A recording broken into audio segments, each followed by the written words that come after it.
Okay. I'm Jerry Matthew Johnson. I've been reenacting for about 25 years. I'm from Mobile.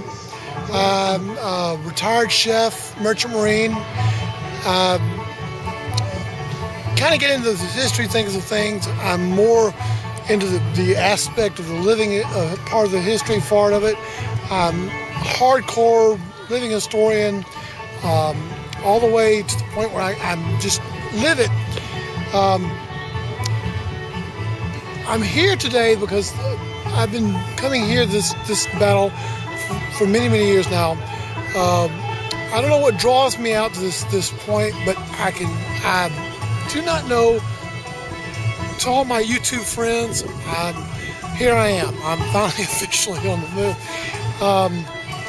If you want to know more, just stay in for the tune. We'll give you more history. The more times I give you more.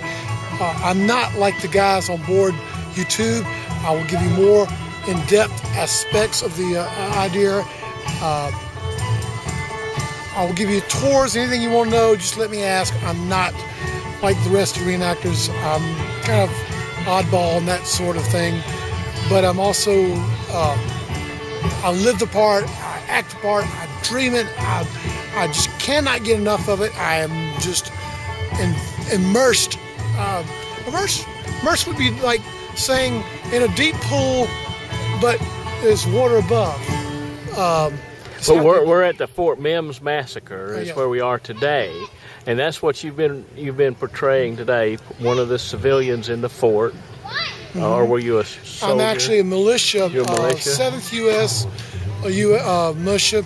We came down from the old Federal Road, and we were actually placed here by Colonel Claiborne. And when we got here, they were told that we were lost our status as full-time regular U.S. So we more or less became militia for the fort. Now, the fort did not have a military aspect here. There was not any military order here. There was a colonel. We had there was a couple of majors here, but we had been taken out of our duties as soldiers, and we want to just tell someone that we came down as regular U.S. We're regular U.S. Army. We were trained in North Alabama. We came down from down the Federal Road and landed at this fort. This fort is Fort Mims. There's Fort Started, which is back behind me, about 15 miles from here on the side of the river here. And this fort was established we had rumblings of the Indians here, and we don't know what they're doing, but we heard ramblings of the fort. There was talk on the table at the time that the Indians had got their meal got taken away from when they got shot at Fort Burt Corn. That's what happened now. But we've been milling around the fort, and we've been kind of very laxed. We're actually trained soldiers, but we were in the militia form of right now, and so here we are. So here we are at Fort Mims, and we're going to close this part of the interview, but the point is that this kind of reenacting, you're able to get right into the person, and here you are at Fort Mims. Sadly, you're about to die, and you and about 500 other people. I wrote my mother, and the mailboat came yesterday. We actually sent the passage out.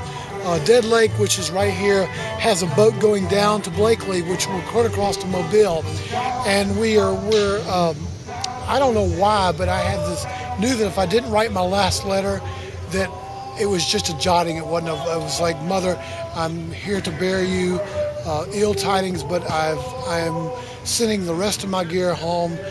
Love, your Sergeant Aide-de-Camp Matthew Johnson. Well, Okay, so we'll talk some more about this in the next take, but thank you so much. Yes, sir. Anytime you do. I'm your humble and obedient servant. Sorry you have to die here at Fort Mims. Sorry. You know, they didn't come here until a week later to bury us, and half of us were either dogged, or hogged away, and one of my members we know was not buried, and he has come to see me in the past. I've actually had a ghost to come see me one night.